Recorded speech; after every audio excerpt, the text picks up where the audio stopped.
31st night కి farm house book చేసుకుని friends తో ఎంజాయ్ చేయాలనుకుంటున్నారా? అయితే వెంటనే డోసే యాప్ ని డౌన్లోడ్ చేసుకుని బుక్ చేసుకోండి.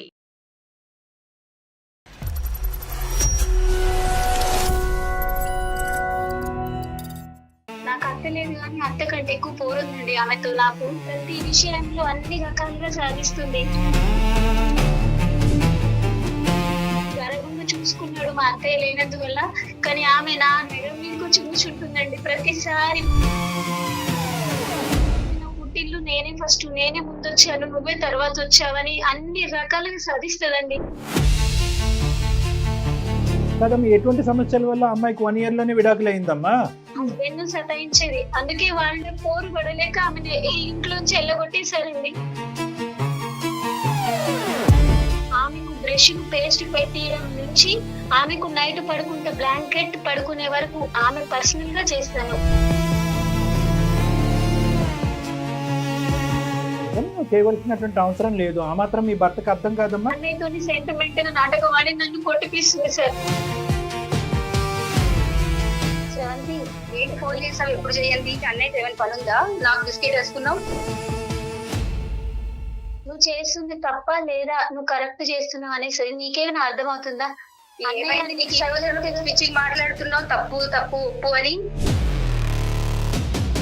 నాకు అసలు ఏం మనసులు పట్టక నేను అందమైన జీవితం అనే ప్రోగ్రామ్ కి ఒక్కసారి మాట్లాడదామని నేను చేశాను. వాళ్ళు మాట్లాడడానికి, ఇది మన సంసారం, వాళ్ళు ఎందుకు మాట్లాడుతున్నారు?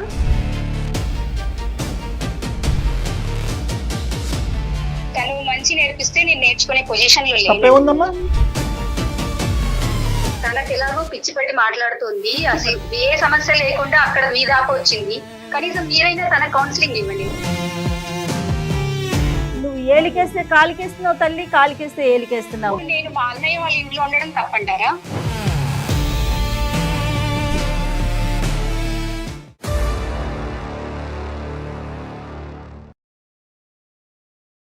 Anu's skin and hair clinic సమర్పించు అందమైన జీవితం కార్యక్రమానికి స్వాగతం. నమస్తే కళ్యాణ్ గారు. నమస్తే మేడం. సుప్రియ అనే ఒక అమ్మాయి మనకి మెయిల్ చేశారండి. సుప్రియ అన్నదమ్ములు, అక్క చెల్లెళ్ళు, ఈ రిలేషన్స్ ఎప్పటికీ విడదీయరాని బంధం ఏదన్నా ఉందంటే బ్లడ్ రిలేషన్. వన్స్ ఒకసారి పెళ్లిళ్ళు జరిగిపోయాక ఎవరి జీవితాలు వాళ్ళకు వచ్చాక కాస్త ప్రయారిటీస్ మారుతాయి. బంధం తగ్గుతుందని నేను చెప్పట్లేదు, బట్ ప్రయారిటీస్ అనేవి మారుతూ ఉంటాయి. సిచ్యువేషన్ తగినట్టుగా మార్పులు చేసుకుంటూ వెళ్ళాలి, అప్పుడే కదండి ముందుకు వెళ్తాం. అంటే అలా చేసుకోలేక కన్ఫ్యూజ్ అయ్యి ఎటు బ్యాలెన్స్ చేసుకోలేక ఇబ్బంది పడుతున్న వాళ్ళు మన దాకా వచ్చారండి. సుప్రియ ఒక ఫ్యామిలీ. సో సుప్రియ అనే అమ్మాయి మనకి మెయిల్ చేశారండి. పూర్తి డీటెయిల్స్ తనే మాట్లాడతానండి. సార్ సుప్రియ కాల్ చేయండి.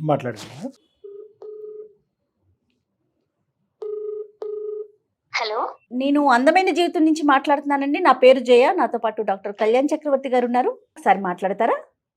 మాట్లాడతాను మేడం. అదే, నమస్తే అమ్మా. మీరు ఏం చేస్తూ ఉంటారమ్మా? మీ సమస్య ఏంటి? సార్, నా పేరు సుప్రియ అండి. రైట్. మా హస్బెండ్ పేరు అరవింద్ గారు. మా పెళ్ళి 4 సంవత్సరాలు అవుతుందండి. 4 years. అతను ఏం చేస్తుంటాడమ్మా? ఆయన సాఫ్ట్వేర్ ఎంప్లాయ్. 2 సంవత్సరాల పాప ఉందండి నాకు. మా అత్తయ్య గారు చనిపోయారు. మా మామయ్య గారు టీవీ పేషెంట్ అండి, రిటైర్డ్ ఎంప్లాయ్. అంటే మీ పెళ్లికి ముందు చనిపోయారమ్మా అత్తయ్య, లేదంటే పెళ్లి తర్వాత? పెళ్లికి ముందు చనిపోయారు. అరవింద్ కి అన్నదమ్ములు, అక్క చెల్లెమ్మా? అండి ఒక చెల్లెలు ఉందండి. సమస్య అంతా చెల్లె గురించేనండి. అవునా? చెల్లె గురించి తప్పు చెప్పడం అని కాదు కదండి. నాకు అత్త లేదు కానీ అత్త కంటే ఎక్కువ పోరుందండి ఆమెతో. నాకు చెల్లెలంటే ఎవరికైనా రక్త సంబంధమే, ప్రేమనే, ఇష్టమే ఉంటది. ఆయన చూపించే ప్రేమ మూర్ఖత్వంగా ఉంటుంది. అది నాకు బ్యాడ్ చేస్తుంది. గర్వంగా చూసుకున్నాడు మా అత్తయ్య లేనందువల్ల, కానీ ఆమె నా మెడ మీదకి వచ్చి కూర్చుంటుందండి ప్రతిసారి. ప్రతి విషయంలో నన్ను చాలా బాధిస్తుందండి నిజంగా. తనకి పెళ్ళయిందమ్మా? ఎంత వయసున్న పిల్ల? ఆమెకు పెళ్ళయిందండి. ఆమెకి 26 సంవత్సరాలు. 1 సంవత్సరం ఉన్నదండి వాళ్ళ అత్తగారి ఇంట్లో. డైవర్స్ తీసుకొని వచ్చేసిందండి. అక్కడ కూడా అవునండి. ప్రెసెంట్ మా ఇంట్లోనే ఉంటుంది. ప్రతి విషయంలో డామినేట్ చేస్తుంది. కాదమ్మా, అమ్మాయి విడాకులు అవటానికి, అంత త్వరగా విడాకులు అవటానికి కారణం ఏంటమ్మా? అసలు ఎవరిని అర్థం చేసుకోదండి. ఆ అమ్మాయి చెప్పిందే వినాలి. నా పుట్టిల్లు నేనే ఫస్ట్, నేనే ముందొచ్చాను, నువ్వే తర్వాత వచ్చావని అన్ని రకాలుగా సాధిస్తుందండి. అసలు నిజం చెప్పాలంటే నాకు అత్త లేదు, అత్త కంటే ఎక్కువ పోరండి ఈమెది. అక్కడ అత్తగారింట్లో కూడా అత్తను సతాయించేది, హస్బెండ్ ను సతాయించేది. అందుకే వాళ్ళు గయ్యాలి గంపండి ఒక్క విషయంలో చెప్పాలంటే. అందుకే ఆమె పోరు పడలేక ఆమెను ఈ ఇంట్లోంచి వెళ్ళగొట్టేశారండి. కనీసం ఆ అమ్మాయి తన పర్సనల్ లైఫ్ కూడా పాడైపోయింది అని కూడా అనుకోవట్లేదండి. ఇప్పుడు ఇక్కడికి వచ్చి నన్ను సాధిస్తుందండి. ఏంటమ్మా దీని అంతటి కారణం ఏంటి? ముందుగా చెప్పాలంటే ఫస్ట్ ఆమెను గారాబం ఎక్కువ చేశాడండి మా హస్బెండ్. మా హస్బెండ్ చాలా మంచివాడు మేడం. తన మీద నాకు ఏ కంప్లైంట్ లేదు. ఓకే. తన ఉన్న సిచ్యువేషన్ ఏంటి అని అంటే ఇటు భార్య అటు చెల్లె. నేను తనకి చాలా రకాలుగా చెప్పి చూసాను, కానీ ఆయన చెల్లెని కదా, అమ్మ లేదు కదా, మనమే కదా ఉన్నది, నువ్వు అడ్జస్ట్ అయిపో అని అంటాడు. ఆమె వల్ల నన్ను చాలా సార్లు కొట్టాడు మేడం. అయ్యో, మీది లవ్ మ్యారేజ్ అరేంజ్డ్ మ్యారేజ్ అమ్మా? Arranged marriage. Arranged marriage. అప్పుడు ఎలా ఉండేవారమ్మా ఈ అమ్మాయి రాకముందు మీరు మీ హస్బెండ్? ఈ అమ్మాయి రాకముందు చాలా బాగున్నాము. ఈ అమ్మాయికి పెళ్లి కాకముందు కూడా ఆ అమ్మాయి బాగానే ఉంటుంది కదా, పెళ్ళైన తర్వాత వెళ్తుంది, సెట్ అవుతుంది అని అనుకున్నానండి. బాగా అంటే బాగా సాధిస్తుంది సార్, నేను చెప్పుకోలేకపోతున్నాను సార్. నో వి అండర్స్టాండ్ అమ్మా, we understand your pain and we appreciate whatever is happening with you. అది మాకు అర్థం అవుతుంది. కొన్ని పూర్వాపరాలు మనం తెలుసుకోవాలమ్మా, ఎందుకంటే లోపం మీ సైడ్ ఏమన్నా ఉందా అనేది కూడా విశ్లేషించవలసిన బాధ్యత. ఎందుకంటే ఇద్దరు ఒకే వయసు ఉండేటటువంటి ఆడపిల్లలు, మీ ఇద్దరు 26, 28 ఆల్మోస్ట్. మీ ఇద్దరి మధ్యన అలా అత్తగారు కోడల్లాగా మీ ఇద్దరి మధ్యన రైవలరీ రావడం అనేది దురదృష్టకరం. ఎప్పుడైనా కూడా మీ హస్బెండ్ గారు మీ ఇద్దరి మధ్యన ప్రైవేట్గా ఉన్నటువంటి సమయంలో, అవును మా చెల్లెలి యొక్క బుద్ధి అలాంటిదే, ఆ అమ్మాయి చిన్నపిల్లల మనస్తత్వం కాబట్టి కొద్ది సర్దుకుపో అనే విధంగా వాళ్ళ చెల్లి యొక్క తప్పుని ఎప్పుడన్నా నీ ఎదుర్కొంటే అంగీకరించారా? అలాగే చెప్పాడు సార్. అలా చెప్పడం వల్లనే ఆమె ఇంకా ఎక్కువ చేస్తుంది సార్. ఈ విషయం కనీసం అమ్మాయికి తెలియకుండా బాగుండేది, కానీ అన్నయ్యనే నాకు సపోర్ట్ చేస్తున్నాడు కదా అని చెప్పేసి ఆమె నెత్తినెక్కి కూర్చుంటుందండి ప్రతి విషయంలో అండి. ఇప్పుడు మీరు అడిగారు సార్, ఇద్దరు ఒకటే ఏజ్ కదా, మరి ఎవరిది తప్పు నాకు తెలియాలి అని అంటే మీరు ఏంటి అన్నారు కదా సార్. చిన్న ఎగ్జాంపుల్ చెప్తాను సార్. నేను ఇంట్లో పనంతా నేనే చేస్తాను సార్. ఆమెకు బ్రష్ కు పేస్ట్ పెట్టియడం నుంచి ఆమెకు నైట్ పడుకుంటే బ్లాంకెట్ పడుకునే వరకు ఆమె పర్సనల్ గా చేస్తాను. ఇంట్లో వంట పని అయినా, బట్టలు ఉతకడమైనా, గిన్నెలు తోమడమైనా ప్రతి పని నేనే చేస్తాను. మా మామయ్య గారు పేషెంట్ కదా, తనని చూసుకోవాలి, మా హస్బెండ్ ని చూసుకోవాలి. ఇవన్నిటికీ నాకు ఏం బాధ లేదండి, నేను ఇది బాధ్యతగా భావిస్తాను. ఒక్కొక్కసారి లేట్ గా లేస్తుంది సార్. లేట్ గా లేచి ఆమె టిఫిన్ చేయకుండా బాక్స్ కూడా, లంచ్ బాక్స్ కూడా తీసుకోకుండా వెళ్ళిపోతుంది సార్. ఏంటమ్మా ఆఫీస్ జాబ్ చేస్తుందా తను? అవును మేడం, తను నర్సింగ్ గా చేస్తుంది. ఓకే. ఆఫీస్ కి వెళ్ళి తీసుకోకుండా మళ్ళీ వచ్చిన తర్వాత అన్నయ్య చూడు వదిన ఎట్లా చేస్తుంది, నాకు టిఫిన్ కూడా పెట్టలేదు, పొద్దున టిఫిన్ కూడా చేయకుండా, నాకు లంచ్ బాక్స్ కూడా పెట్టకుండా నన్ను ఏం పట్టించుకుంటలేదు. ఆవిడే నర్స్ అమ్మా, ఇక్కడ నువ్వు ఆవిడకి సేవలు చేస్తే ఆవిడ వెళ్ళి పేషెంట్లకు సేవ చేస్తుందా? టూత్ బ్రష్ మీద పేస్ట్ పెట్టుకోలేదు ఆవిడ? నా భర్త ఒకటే మాట చెప్తాడు సార్, అమ్మ లేదు కదా, మనమే చూసుకోవాలి, తనకు ఇప్పుడు ఎక్కడ ఫ్యామిలీ లేదు. ఈ అమ్మాయి మొండితనం వల్ల, పిచ్చితనం వల్ల జీవితాన్ని పాడు చేసుకుని పరువు రోడ్డుకి వేస్తుంది అనేది ఎవరు కూడా అనట్లేదా? వీళ్ళెవరుని ఎవరు అనట్లేదు సార్. ఆమె పర్సనల్ లైఫ్ మీద కూడా టెన్షన్ లేదు సార్. భార్య అంటే ఎలా ఉండాలి అనేటటువంటి విధంగా నువ్వు ఉన్నావు, భర్త అంటే ఎలా ఉండాలనే విధంగా అతను ఉన్నాడు. ఈ రోజు ఈ అమ్మాయి మధ్యలో దూరి మీ ఇద్దరి మధ్యన చివాట్లు పెడుతుంది, గొడవలు పెడుతుంది అనేది ఆ మాత్రం ఇంగితం మీ ఆయనకి తెలియదమ్మా?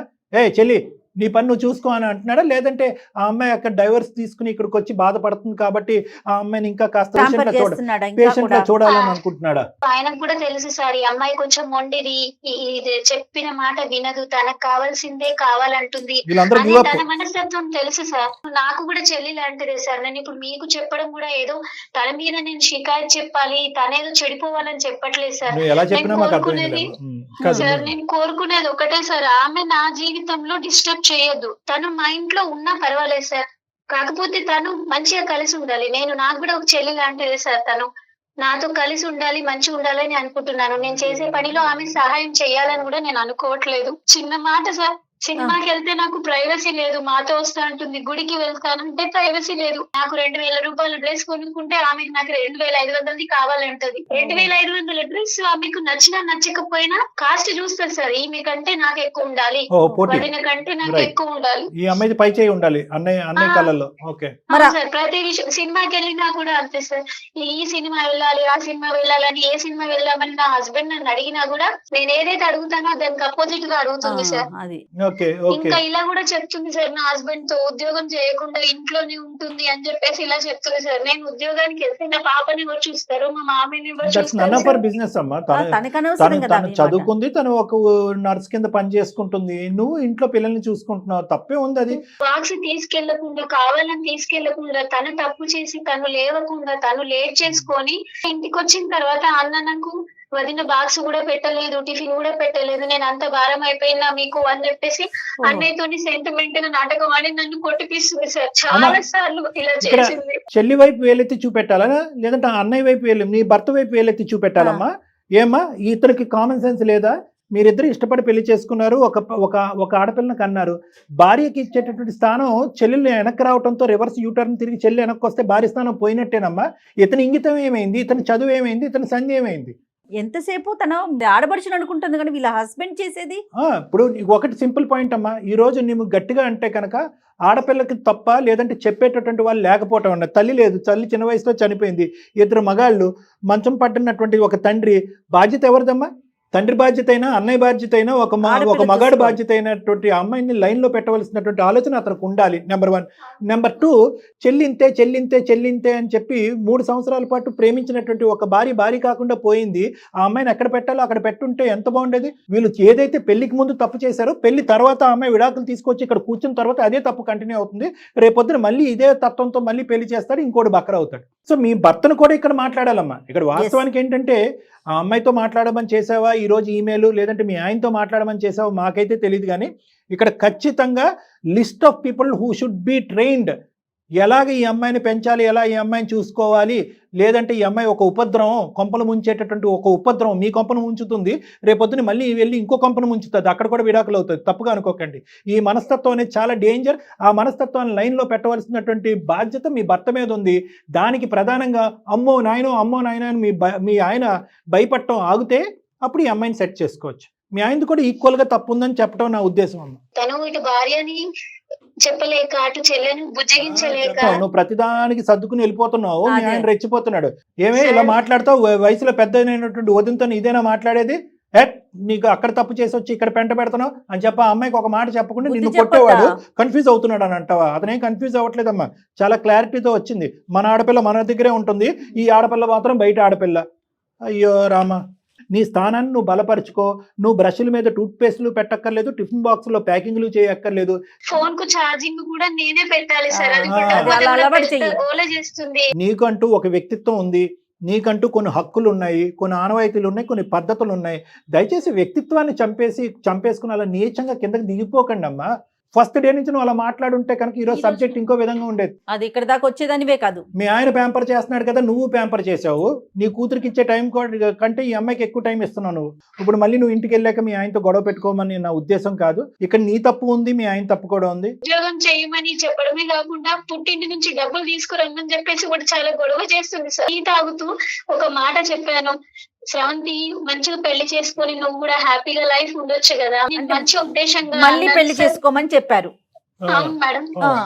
అలా చెప్తే దాన్ని నువ్వెవతివి, నువ్వు నన్ను మళ్ళీ పెళ్లి చేసుకోమని చెప్పడానికి నువ్వేందా నాకు చెప్పేది, ఇన్ని రకాలుగా నువ్వు నీకు అసలు ఎంత మాట్లాడడానికి నీకు నోరెట్లు వచ్చింది అని సార్ నాన్న బూతులు తిట్టింది సార్. నాకు ఏ రకంగా చెప్పాలో కూడా నేను చెప్పలేకపోతున్నాను సార్ ఇంట్లో ఫోన్ లో. అమ్మాయికి బూతులు ఒకటే వచ్చేమో, ఏం నర్సింగ్ చేసిందో ఏం నర్సో నాకు అర్థం కావట్లేదు. సర్వీస్ చేస్తా ఉందో. అసలు సున్నితమైన స్వభావం ఉండాలి, ఒక మంచి మనసు ఉండాలి, అద్దం లాంటి మనసు ఉండాలి, కొండంత ఓపిక ఓర్పు ఉండాలి. ఏ క్వాలిటీ లేదా అమ్మాయిలో. ఆ అమ్మాయి ఏం జాబ్ చేస్తుందో, ఎలాంటి పేషెంట్లను తీసుకెళ్లి హింస పెడుతుందో అక్కడ హాస్పిటల్లో, ధనం అమ్మ అమ్మాయికి.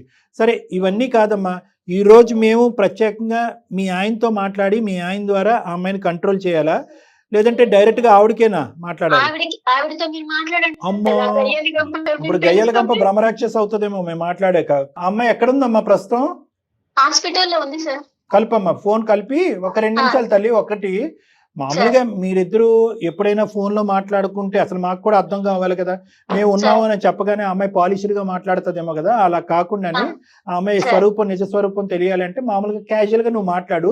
తర్వాత నాకు ఈ పద్ధతులు నచ్చట్లేదు, నేను భరించలేకపోతున్నాను, నాకేదో ఒక తేలాలి అనే ఉద్దేశంతో ఒక సలహా గురించి ఇలా అందమైన జీవితానికి ఫోన్ చేశాను. ఒకసారి ఆ సార్ వాళ్ళు నాతో మాట్లాడుతూ ఒకసారి నీకు కూడా ఫోన్ కలపమన్నారు శ్రవంతి, ఒక 2 నిమిషాలు మాట్లాడాను రిక్వెస్టింగ్ గా, అప్పుడు చెప్పమ్మా. कॉल को होल्ड पे रखा है, कृपया लाइन पर बने रहें। హలో శ్రవంతి, ఏంటి ఫోన్ చేసావు? ఎప్పుడు చేయాలి? నీకు ఇష్టమైన కూర చేసిన, ములక్కడ సాంబార్ చేసిన, తిన్నావా? అబ్బో చాలా చేసావు నా కోసం, తినాలే. ఏంటి ఫోన్ చేసావు చెప్పు. నచ్చిందా నీకు? సర్లే, ఏంటి అన్నయ్యతో ఏమైనా పని ఉందా? నాకు బిస్కెట్ వేసుకున్నావు. ఊహు. ఒక మాట చెప్పాలని చేశాను. నువ్వు ఇంట్లో ఎట్లయినా టైం ఇయ్యవు కదా. అసలు ఏం చెప్పాలనుకుంటున్నావు చెప్పు. ఇప్పుడు మన ఇద్దరి మధ్యలో మీ అన్నయ్య నలుగుతున్నాడు. నేను నీకు చాలా ఎందుకు? అన్నయ్యకి ఏమైంది? అన్నయ్య చాలా బాగున్నాడుగా. అన్నయ్య బాగున్నాడని నీకు అనిపిస్తుంది, నాకు అర్థమవుతుంది. ఒక్కసారైనా నువ్వు కనీసం అన్నయ్య గురించి ఆలోచించినా? నువ్వు చేస్తుంది తప్ప లేదా నువ్వు కరెక్ట్ చేస్తున్నావు అనేసరి నీకేమైనా అర్థమవుతుందా? ఏమైంది నీకు? ఈ రోజు పిచ్చిగా మాట్లాడుతున్నావు, తప్పు తప్పు ఒప్పు అని. ఇప్పుడు అన్నయ్య సైలెంట్ గా ఉన్నాడంటే దాని అర్థము సంతోషంగా ఉన్నాడని కాదు శ్రవంతి. నీకు మా అనిపిస్తుంది అన్నయ్య శ్రవంతి, బాధంతా నీ వల్లే. అసలు నేను ఎంత సఫర్ అవుతున్నానని నీకైనా తెలుసు. సరే నువ్వు అది చెప్పకపోయినా పర్లేదు. మంచిగా ఉందాం శ్రవంతి, మంచిగా ఉండు శ్రవంతి ప్లీజ్. మంచిగా ఉండకుండా ఎలా ఉంటున్నాము? ఏం మాట్లాడుతున్నావు ఈ టైంలో ఫోన్ చేసి? నాకు అసలు ఏం మనసులు పట్టక నేను అందమైన జీవితం అనే ప్రోగ్రామ్ కి సార్ వాళ్ళు చెప్తుంటారు, అందరికి సలహాలు చెప్తారు. అందరి భవిష్యత్తు బాగుంది. నేను చూశాను, చాలా సార్లు చూశాను, రివ్యూస్ చూశాను, అన్ని రకాలుగా బాగుంది.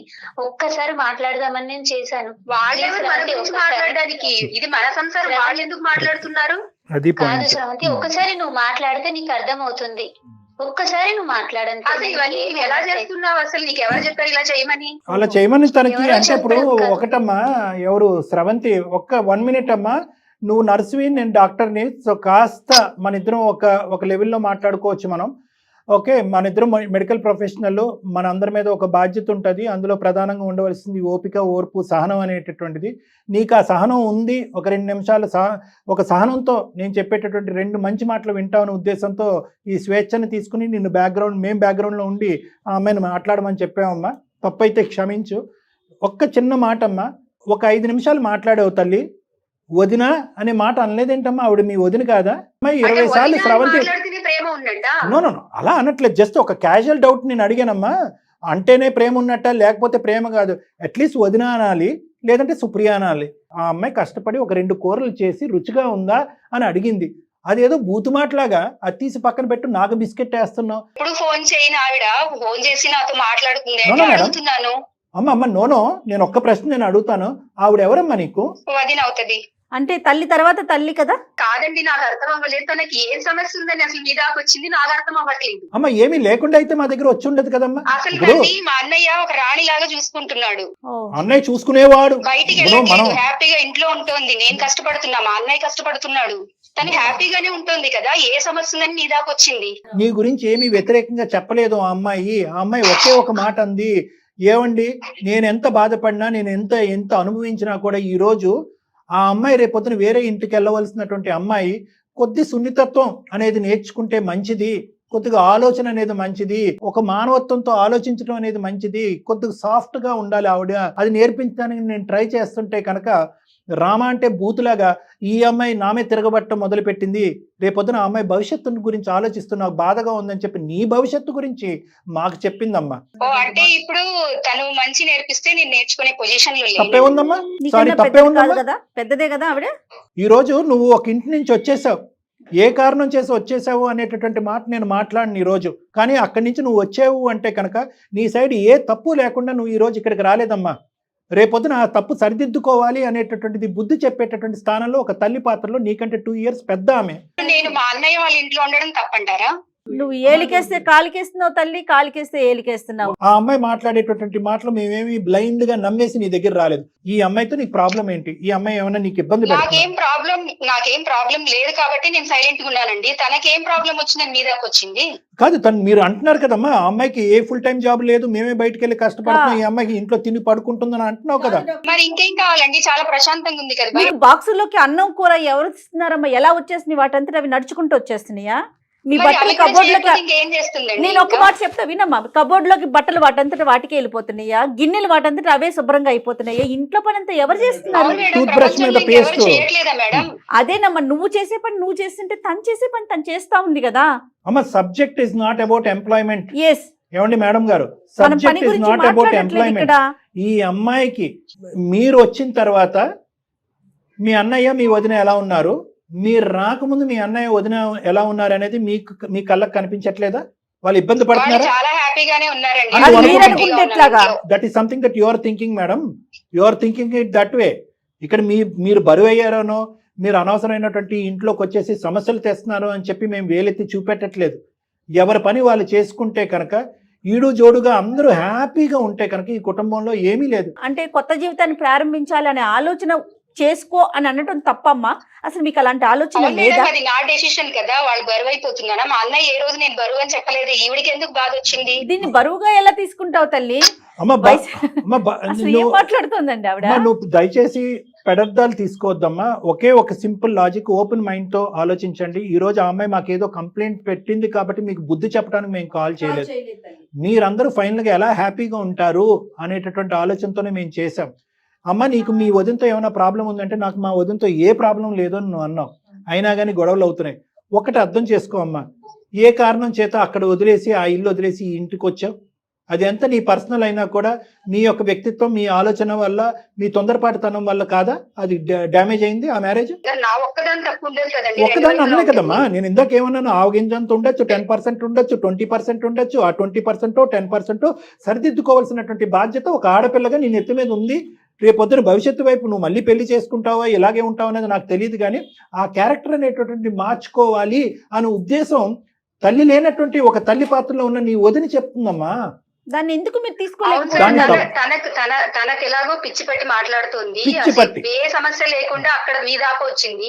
కనీసం మీరైనా తన కౌన్సిలింగ్ ఇవ్వండి. అమ్మా, మాకు ఎవరికి కౌన్సిలింగ్ ఇవ్వాలో మాకు బాగా తెలుసు.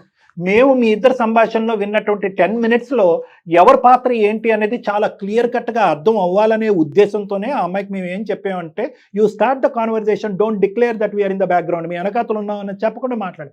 వదిన అనే పలకరింపు లేదు, ఒక కన్సర్న్ లేదు. ఆ అమ్మాయి పెట్టినటువంటి ఫుడ్ ఎవరి గురించి పెట్టవు అనేటటువంటి విధంగా మాట్లాడుతున్నావు. అన్నయ్యతో నేను ఏమన్నా రికమెండ్ చేయాలా, అందుకే నువ్వు నాకు బిస్కెట్ ఇసురుతున్నావు అన్నట్టు మాట్లాడుతున్నావు. భార్యాభర్తల మధ్యలో నువ్వెవరు అసలు? ఇవి ఎగ్జాంపుల్స్ కావా? నీ వ్యక్తిత్వం ఏంటి, నీ ఆలోచన ఏంటి అనేది, నీ ఉద్దేశం ఏంటి అనేది అర్థం అవటానికి వాళ్ళిద్దరి మధ్యన నువ్వు పుల్ల పెడుతున్నావు, భార్యాభర్తల మధ్యన పుల్ల పెడుతున్నావు అని అనుకోవటానికి ఇక్కడ లేదా? ఆ 4 మాటలు చెప్పట్లేదా మాకు? నేను ఒకటే చెప్తున్నానమ్మా, ఈరోజు మీ వదిన గురించి నువ్వు మారమని నేను అనట్లేదు, మీ అన్నయ్య గురించి మారమని అనట్లేదు. నీ భవిష్యత్తు దృశ్యం మారమనేటటువంటి ఉద్దేశంతో ఆ అమ్మాయి ఏడుస్తూ బాధపడుతూ ఇందాక చెప్పినంత అంతా విన్న తర్వాత సుప్రియ తర్వాత నాకేమనిపించింది అంటే కనుక, ఓహో ఈ అమ్మాయి ఫైనల్గా ఆ అమ్మాయి బ్రతుకుతుంది, ఏ పీజీ హాస్టల్లోనో పెట్టండి, అప్పుడు కానీ నేను నా మొగుడు సుఖపడలేవు అనే కోరుతుందేమో మా ద్వారా అని అనుకున్నాం. కానీ అలా అనలేదు ఆ అమ్మాయి. సార్ ఇలా అయితే సర్వనాశనం అయిపోతుంది సార్, ఆ అమ్మాయి జీవితం కళ్ళెదురుకుంటే సర్వనాశనం అవుతూ ఉంటే కనుక నా మొగుడు సంతోషంగా ఉండలేడండి, అతనికి సర్వస్వం ప్రాణానికి ప్రాణం తన చెల్లే అనేటటువంటి ఉద్దేశంతో తను ఏమంటుందంటే, ఆ అమ్మాయిని మార్చండి సార్, ఆ అమ్మాయి ఉద్దేశాన్ని మార్చండి, ఆలోచనని మార్చండి అంటున్నారు. తప్ప నాన్న? సార్ నేనెందుకు పీజీలో ఉంటాను సార్, అది నా ఇల్లు, నాకు రైట్స్ ఉన్నాయి. మా అన్నయ్య ఇల్లు, నా ఇల్లు, మా అమ్మ తర్వాత నాది అది స్థానం. అక్కడ బయట నుంచి వచ్చింది ఆ అమ్మాయి. కావాలి ఆ అమ్మాయికి అంతగా కష్టంగా ఉంటే తను వెళ్ళిపోమనండి, అన్నయ్యని వదిలేసి విడాకులు ఇచ్చి వెళ్ళిపోమనండి. తనకన్నా బెటర్ గా ఇంకా వస్తుంది మంచిగా. ఈ అమ్మాయి ఏమొచ్చి మీకు నేర్పించమంటుంది, మీరేమొచ్చి ఆ అమ్మాయికి నేర్పించమంటున్నారు విడాకులు ఎలా తీసుకోవాలి. నువ్వు వచ్చేసావు కదా, ఇంకా అందరినీ వెళ్ళిపోమని చెప్తావు. పెళ్ళన్నా ఒక వ్యవస్థ అన్నా, ఒక నమ్మకం, ఒక పద్ధతి. పెన్నులుంటే కనుక సంతకాలు పెట్టడమే అనుకున్నాం. మా జీవితం ఒక పక్క నుంచి తాలిబొట్లు కట్టించుకోవటాలు, ఇంకోసారి సంతకాలు పెట్టుకుని విడాకులు తీసుకోవటాలా? ఇదేనా వ్యవస్థ, ఇదేనా సాంప్రదాయం? ఓపెన్నెస్ ఉండాలమ్మా మైండ్లో. నన్ను మాట్లాడే వాళ్ళందరూ నన్ను క్రిటిసైజ్ చేయడానికే పుట్టారు, కామెంట్ చేయడానికే పుట్టారు, కంపేర్ చేయడానికే పుట్టారు. మీరు మాట్లాడితే నన్ను బూతు మాటలు మాట్లాడుతున్నారని చెప్పి ఎందుకమ్మా క్లోజ్ ఎండెడ్గా ఉంటావు? ఓపెన్గా ఉండు. మనుషులు అనేటటువంటి వాళ్ళు, పెద్దరికంలో ఉండేవాళ్ళు, నీ భవిష్యత్తు కోరుకునే వాళ్ళు, నిన్ను ప్రేమించేటటువంటి వాళ్ళు, నీ జీవితం బాగుపడాలని మాట్లాడుతున్నారమ్మా. నీ జీవితాన్ని బాగు చేసేటటువంటి ఎవరికి హక్కు లేదా? భవిష్యత్తు గురించి భయం లేదా? గతం గురించి బాధ లేదా? నువ్వు తెలివైన దానివి అయి ఉండొచ్చు, ఒక నర్సింగ్ ప్రొఫెషన్లో ఉండుండొచ్చు, నలుగురు జీవితాలు ప్రాణాలు కాపాడేటటువంటి స్థానంలో నువ్వు ఉండొచ్చు. కానీ ఇంటర్పర్సనల్ లైఫ్, ఫ్యామిలీని నిలబెట్టుకోవటంలో నువ్వు ఓటమి పాలయ్యావు. ఈరోజు ఓటమి పాలయ్యావు. నీ కుటుంబాన్ని నిలబెట్టడం, బంధాలని పెంచుకోవటం, బాధ్యతలు నిర్వర్తించటం అనేటటువంటి అంశాలు తెలియకుండా పెరిగినటువంటి వ్యక్తి నువ్వు. ఈరోజు నేర్పించేటటువంటి కొంతమంది మనుషులు వస్తే చీ పోండ్రా మీరెవరు అని అంటున్నావు నువ్వు. మీ అన్నయ్య చెప్పడానికి బెబ్బెబ్బెబ్బెబ్బే అంటున్నాడు. బాధగా అనిపించట్లే వెనక్కి తిరిగి చూసుకుంటే? ఆ అమ్మాయి ఎంత ఓపికగా ఉందమ్మా. నేను తల్లిలాగా ఉండటానికి రెడీ అండి, నేను అక్కలాగా ఉండటానికి రెడీ అండి, ఒక మంచి స్నేహితురాల్లాగా ఉండటానికి రెడీ అండి అని చెప్పి అన్ని పాత్రలు పోషించడానికి అదృష్టవంతురాలు అమ్మ నువ్వు. మీ తల్లి తర్వాత తల్లి స్థానంలో ఆ అమ్మాయి టేకప్ చేయడానికి గెట్ లాస్ట్ నేనేంటి, ఆ అమ్మాయి జీవితం ఆ అమ్మాయిది, నా జీవితం మా ఇద్దరు వయసు ఒకటి, నేను మా అమ్మ నాన్నకి చేయలేదు, ఈ అమ్మాయికి ఏం చేస్తానని ఒక్క మాట అంటే నీ పరిస్థితి ఏంటి ఈరోజు? 2 నిమిషాలు పడుతుంది ఆ అమ్మాయికి మీ అన్నయ్య చేత నీ వీపు పగలు కొట్టించడానికి. నిజంగా నేను చెప్తున్నాను, ఈరోజు 2 నిమిషాలు చాలు. నా పర్సనల్ లైఫ్ చాలా డిస్టర్బ్ అయింది. అది నాకు తెలుసు, నేను కూడా నా చేతులారా చేసుకున్నాను. ఎక్కడ ఏది నాది తప్పు అని ఎవరు వేలెత్తి చూపిస్తారో అనే ఒక టెన్షన్, నాలో భయం అన్ని ఉండిపోయాయి. నేనే తప్పు చేశానంటే మాత్రం ఒప్పుకోను. సరే, నన్ను ఏం చేయమంటారో చెప్పండి. మీకు మీ బ్రదర్ ఎంతో, ఆవిడకి వాళ్ళ భర్త అంతా. ఒక చెల్లిగా నీకు ఎలా అయితే న్యాయం చేయాలో ఆ న్యాయం చేస్తాడు, ఒక భార్యగా ఆవిడకి న్యాయం చేస్తాడు. వాళ్ళిద్దరి మధ్యన నువ్వు వెళ్ళటానికి ప్రయత్నం చేయొద్దు, మీ ఇద్దరు బంధం మధ్యన ఆ అమ్మాయి రావడానికి ట్రై చేయొద్దు. ఈ క్వైట్నెస్ ఉంటే కనుక అతను చాలా నైస్గా బ్యాలెన్స్ చేయగలడు ఈ ఫ్యామిలీని కానీ ఇదంతా. నిజంగా అతను కూడా శాండ్విచ్ అయిపోతున్నాడు. ఫస్ట్ ఆఫ్ ఆల్ వీళ్ళిద్దరూ కూడా నా యొక్క భవిష్యత్తు, నా యొక్క వెల్ఫేరు, నా యొక్క మంచి కోరుకునే మాట్లాడేటటువంటి వాళ్ళు అని చెప్పి please please please remember that you don't have enemies in this family. ఈ ఇంట్లో నీకు అన్న అనే ఒక శత్రువు, వదిన అనేటటువంటి శత్రువు నీకెవరు లేరు. నీ శ్రేయస్సు కోరుకుని, నీ మంచితనం కోరుకునే వాళ్ళు ఉన్నారు. ఇదే నువ్వు ఒక ఇంట్లోకి వెళ్తే అక్కడ ఒక ఆడబడుచు ఉంటే, ఆ ఆడబడుచు తన బ్రష్ మీద నువ్వు టూత్పేస్ట్ పెట్టి ఉద్యోగాలు మానేసి పగలనక సాయంత్రానిక వంట వార్పులు చేసుకుంటే, నచ్చకపోతే టైం డిలే అవుతే ప్లేట్లు ఇసిరేసేటటువంటి వాతావరణం అక్కడ ఎలా ఉంటే కనుక ఎంత భయంకరంగా ఉంటుందో ఒక్కసారి ఆ స్థానంలో. ఎందుకంటే నువ్వు కూడా వేరే ఇంటికి వెళ్ళి వచ్చిందాను కాబట్టి చెప్తున్నానమ్మా. ఈ అమ్మాయి అన్నీ నమ్ముకుని అన్నీ వదులుకుని ఈ కుటుంబంలోకి వచ్చిందమ్మా. ఇప్పటి వరకు సుఖ సంతోషాలతోనే ఉన్నారు, ఇప్పుడు కూడా ఉన్నారు. ఎటొచ్చి నీ మనస్పర్ధలు, నీ అనాలోచితం, నీ తెలివి తక్కువతనం అనేటటువంటి కాస్త తీసి పక్కన పెట్టి ఓపెన్ మైండ్ సెట్తో ఇది నా కుటుంబము, వీళ్ళందరూ మంచి వాళ్ళు, నా శ్రేయస్ కోరుకునేటటువంటి వాళ్ళు అనే విధంగా ఆలోచించుకుంటే అంత సెట్ అయిపోయినట్టునమ్మా. ప్లీజ్, ఇది నేను పూర్తి స్థాయిలో నేను ఇక్కడికిక్కడగా న్యాయం చేయలేకపోయినా మీ ఆడబడుచు వినే అంత పరిస్థితి వరకు తీసుకురాగలిగాను. 4-5 మాటలు నిశ్శబ్దంతో ఆలోచించే పరిస్థితికి తీసుకొచ్చాను. ఆ అమ్మాయి ఆలోచిస్తుంది. నేను మానసికంగా నా పెళ్లిలో డ్యామేజ్ అవటం వల్ల ఒక డిఫెన్స్ మెకానిజం వాడుతూ నన్ను ఎక్కడ అందరూ చిన్న చూపు చూస్తారనే ఉద్దేశంతో పైకి లేచేటటువంటి ప్రయత్నంలో అనవసరంగా పరిగెడుతున్నాను నేను. నా మాట అంది కాబట్టి దయచేసి మీ ముగ్గురు కలిపి, మీ వారు, మీ ఆడబడుచు, మీ ముగ్గురు కలిపి నా దగ్గరికి ఒక్కసారి రండి. మనం ఒక్కసారి కూర్చొని మాట్లాడుకుంటే పెద్ద విశేషాలు అంశాలు ఏమీ లేవమ్మా. ఇక్కడ కేవలం మిస్అండర్స్టాండింగ్స్ అండ్ కమ్యూనికేషన్ డిఫికల్టీస్ అంతే. మీరు చెప్పిన దాంట్లో ఖచ్చితంగా ఆమె మారుతుందని నాకు 100% నమ్మకం ఉంది సార్. నేను లక్ష్మీదేవి లాగా అనుకుంటాను సార్. థ్యాంక్ యూ అమ్మా. స్రవంతి సార్, ఒకసారి రండి అమ్మా. కలుస్తాం మిమ్మల్ని. ఎక్కడ మీరు? హైదరాబాద్ లో ఏ హాస్పిటల్? ఒకసారి మనం మ్యూట్ చేద్దాం, కానీ నాకు చెప్పండి ఏ హాస్పిటల్లో వర్క్ చేస్తున్నారు మీరు? సార్ వచ్చి కలవండి. నేను ఒకసారి వచ్చి కలిస్తే కనుక దాన్ని బట్టి will pave the pathway. Okay, don't worry. All the best అమ్మా. Thank you. ఆ పిల్లేదో ఆలోచనలో పడింది, జస్ట్ ఒక స్టెప్ డౌన్ అయింది. బట్ మీ దగ్గరకు వచ్చి కూర్చుంటే కౌన్సిలింగ్ లో మాట్లాడితే ఇంకాస్త ఆలోచన రావచ్చు. తప్పకుండా మేడం. రైట్ కళ్యాణ్ గారు, మరో ఎపిసోడ్ లో మళ్ళీ కలుద్దామండి. నమస్తే.